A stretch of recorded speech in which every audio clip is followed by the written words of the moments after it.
Hey y'all. Hey, how you doing? I just wanted to hop on here and talk about I'm still basking in revelation from loss. I'm basking in a different revelation, not the same revelation, but it's centered around the same thing. It's like so much inside of that experience. So I just wanted to hop on here and share.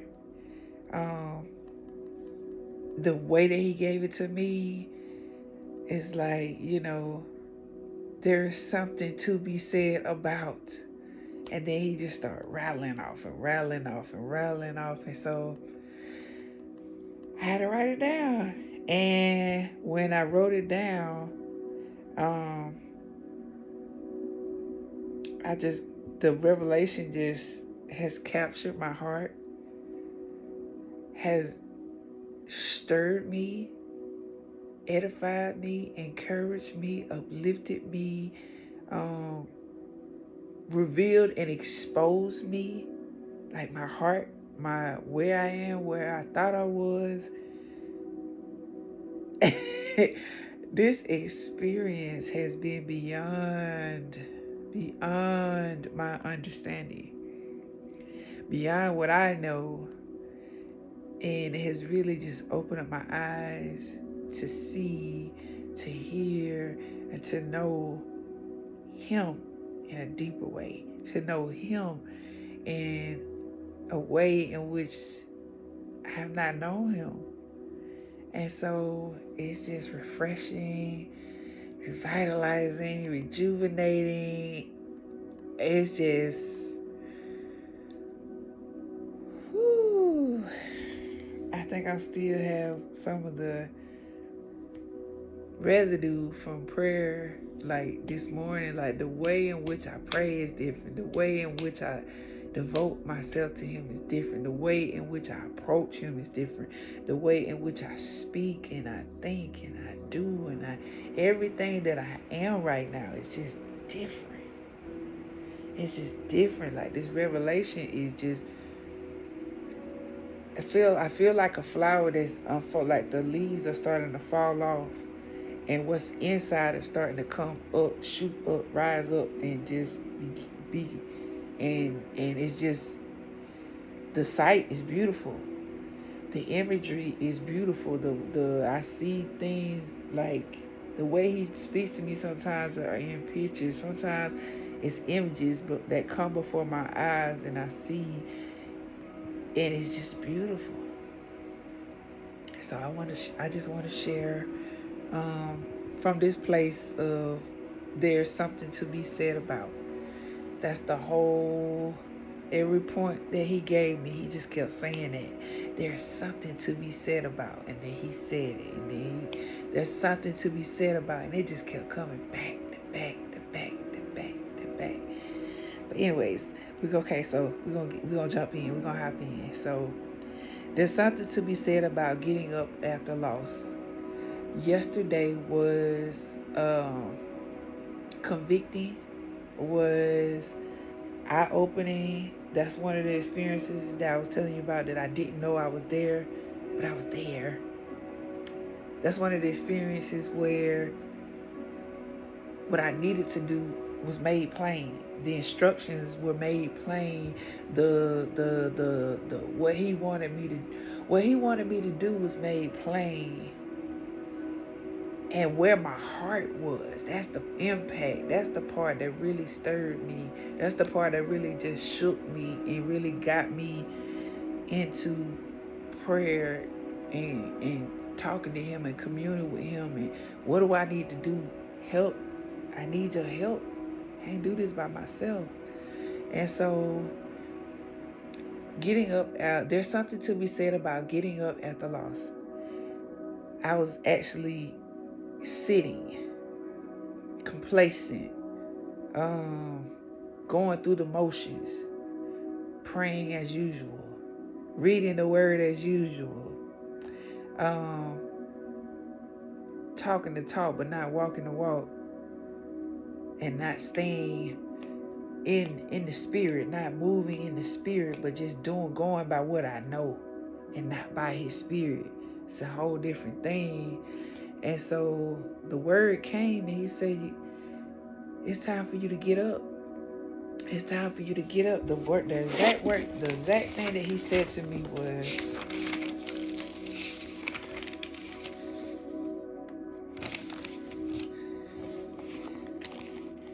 you allowed the loss. It's in another notebook. You allowed the loss to, because before then I just shifted into this new place of praying, of the way I seek him. Everything was new. Everything about my pursuit was new. The way I sought the kingdom was new. The way I sought his spirit was new. The way everybody that I know and how I treated everybody new. Everything was fresh. And so when the loss came, it's like it was like a deterrent. And it's like, oh, and it hit. And I didn't realize the impact that it made. And I went from the mindset of continually seeking him and staying in the spirit and staying in a fresh place and allowing his breath to breathe, fresh breath each time that I come to him. Just that fresh encounter, that fresh revelation, that just going from that place, I defaulted back to my religious side, to what he delivered me from, that religious mindset of, I know this, so this is what I'm going to do. I know to pray, so I'm going to pray. I know to do this. There was nothing wrong with that. Nothing wrong with that. But, and I will say that staying in that place, it's literally what I just said. It's staying in that place. And if I want to grow and expand and increase, then that's the new seat, the new, my approach to him is different. And so that's where I was at. I was just there. I was just sitting. I wasn't really being. I was just sitting. And the image that he gave me when he said those words to me, get up, it was like an awakening. It was like those words hit my spirit. It convicted my soul, but it hit my spirit like an alarm, like an awakening, like a clarion call, how can I explain? Like an Amber Alert. Like the Amber Alerts come to our phone. It was like an Amber Alert hit my spirit. And it's like, like, And so I was like, oh, I gotta do this. And my flesh was like, I'm comfortable right here. Like, really? Do we gotta do this? And my soul was like, I'm still trying to process. Give me a minute. Just hold up. And, and so that's where prayer comes in. That's where the word comes in. That's my guidance. That's my insight. That's where community comes in. This word came in the midst of me sitting in a group where people were testifying of the wins that they had in their life and how they can implement change. I didn't even speak, and God was speaking to me. Spirit of Truth was speaking to me, knocking on my heart, rattling my cage, like, come on, it's time. And it's almost like, so let me go back. So the image that I saw was me just laying there. I'm laying, got my hands on my chest, I'm just laying on this look like a floor. Like I'm just laying there and I'm praying. I'm reading the word, I'm doing it, all the things, but I'm just laying there. And it's like no movement, no nothing, no fire, no nothing, no. And so that image was imprinted on my soul. And that's what set the Amber Alert to my spirit. And the word is quick, it's powerful, it's sharp. And so when I get fresh word from him concerning me, concerning my life, concerning my next, concerning the instruction, like the next thing for me to do, like I want to jump on it then. And so it took me wrestling with my flesh and saying, "No, I'm gonna do this. I don't feel like it. I feel comfortable. I feel like I don't wanna, but I decided, I made up in my mind, I got back intentional. I said, I've been intentional. That's how I got to that place, that new place that I was just telling you about. I got to get back intentional.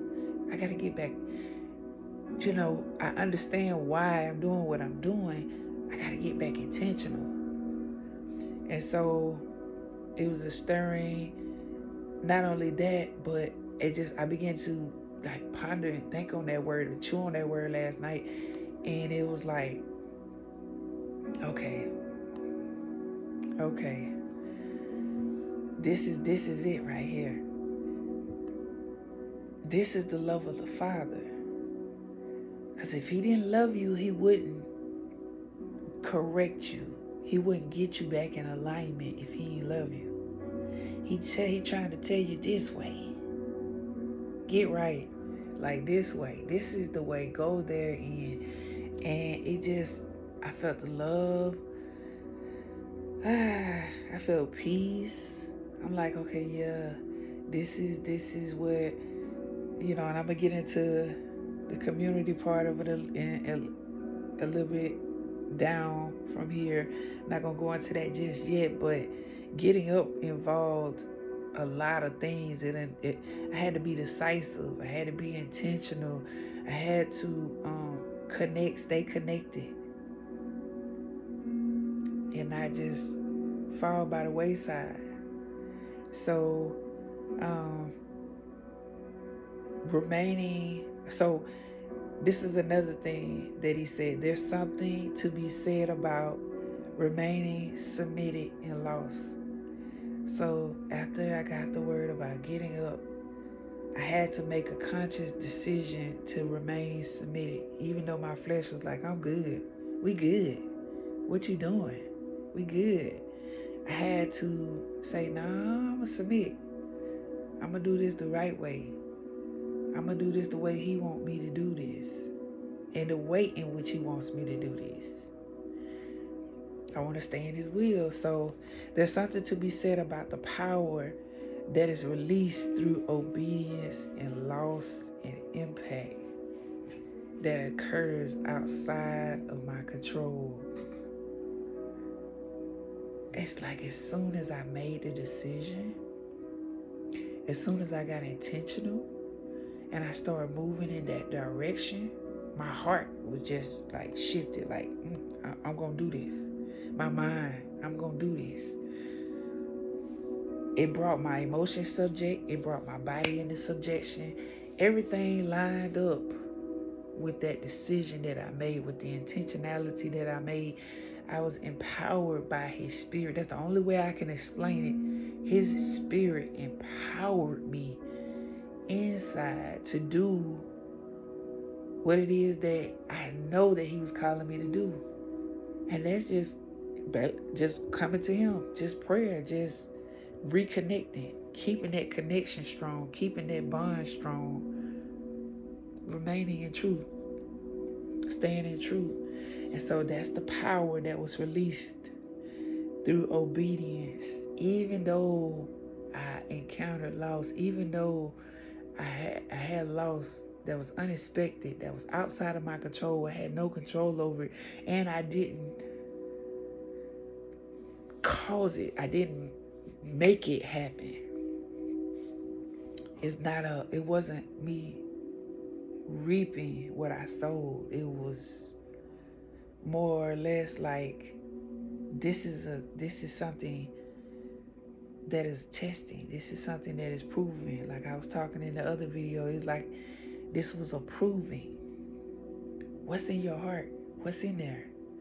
Let's get to the meat of it. Let's open up and get what's in there. What is that? And so the next thing he said was, there's something to be said about remaining in love while you're in loss and testing. To love him is to obey him. And so to remain in love is, despite how I feel, despite my flesh saying I'm good, it's just like, nah, he loved me this much. He just gave me a word. Nobody said anything to me. Nobody tapped me on my shoulder and said, hey, God said. He said directly to me, he said. I wasn't even in the word. Been in the word before, but at that moment, I wasn't in the word. I was in community. And my heart was just full. Like he's thinking about me. He's concerned about me in the state that I'm in. He's concerned about my mindset. He's concerned about the emotions I feel. He's concerned. That's all I felt was love. How can I not remain in his love when I'm so privy to his love, when I'm so aware of his love for me?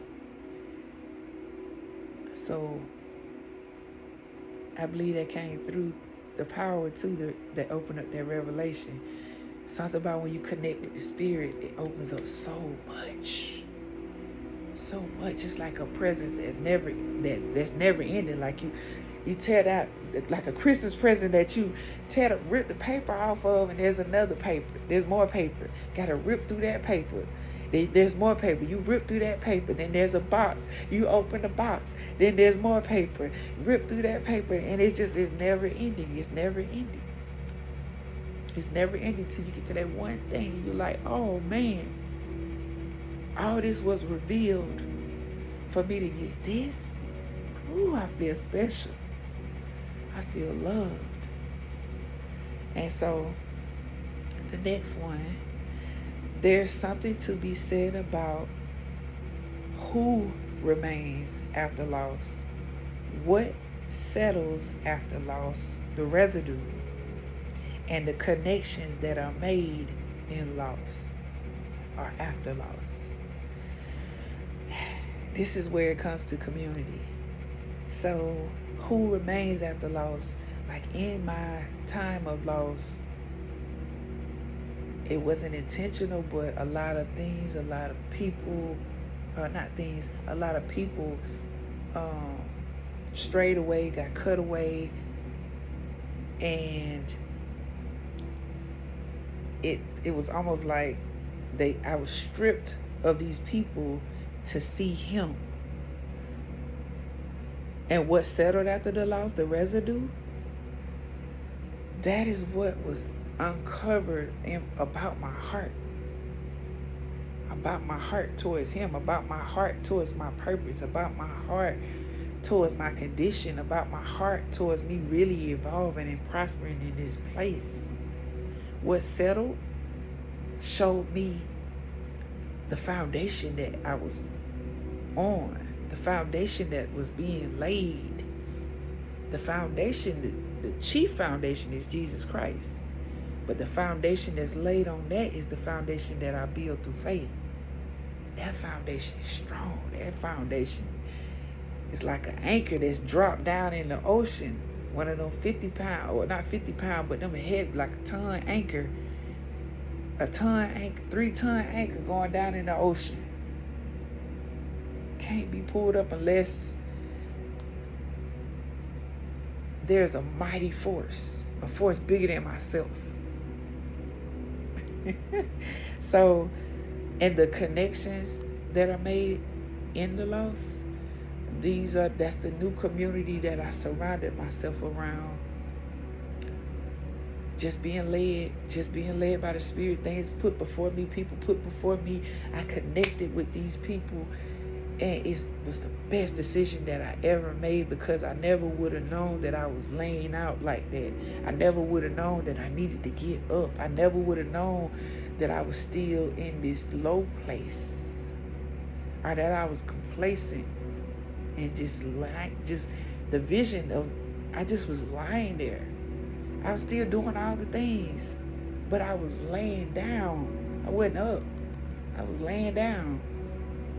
And so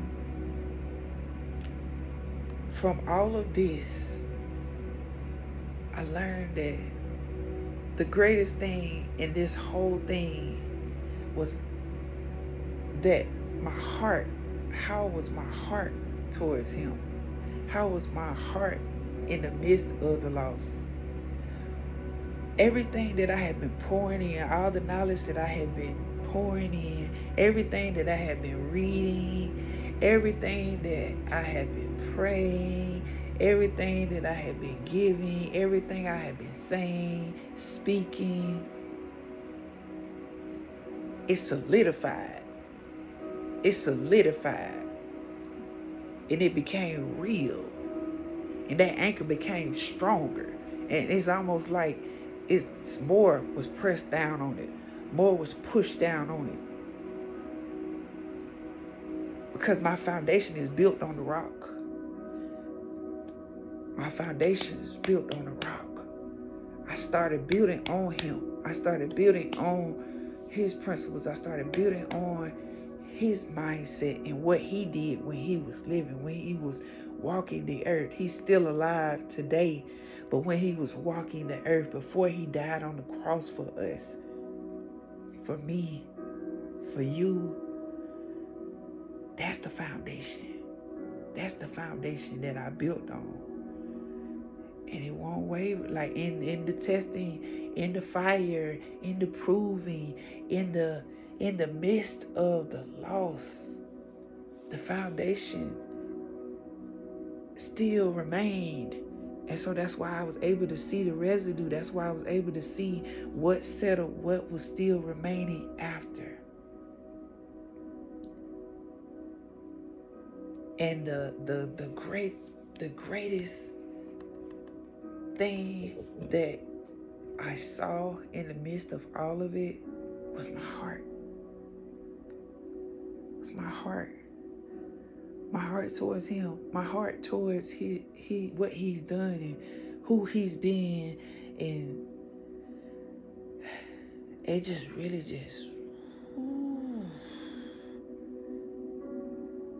it showed me that in this process of evolving, in this process of becoming, I'm allowing him to continue to breathe in me, during every experience that I have like this, every experience that I have is showing me him in different facets, in different ways, in different forms. It's amazing. It's beautiful. And I'm still learning him. And there's so much to learn. There's so much to know. And I thank God for the people that he has surrounded me with. I thank God for the connections that have been made. I thank God for what he has established in me. I thank God for the roots that run deep. I thank God for those seeds that are deep in the soil that cannot be uprooted. I thank him for all of it. Because without it, I wouldn't be where I am today. I wouldn't have this mindset that I have today. I wouldn't be able to pray, to seek him, to remain intentional, to even be decisive, because that's not a thing that I know, that I've been taught. He taught me that. He taught me how to be decisive. I learned that through him. So yeah, that's all. I just wanted to hop on here and just speak on the work that he's done in my heart, that he's doing in my heart, because it's not done. It's not done. I'm still going. I'm still pressing, striving towards mastery, pressing towards mastery in all things, self-control. And for the things that I cannot control, and for the things that are outside of my control, just leaning into Him, just leaning in that place of faith, just leaning into my trust that He got it and that it's going to work together. It's going to work together. All of it. It's going to work together. And so, yep, that's what I wanted to leave y'all with. There's something to be said about getting up after loss. Rising up. Rising in faith. Remaining submitted. There's something about that power that's released through obedience. Remaining in His love. There's something to be said about who remains, what settles, and the connections that are made. And so yes, have a wonderful, wonderful day, morning, evening. Whenever you watch this, be beautiful.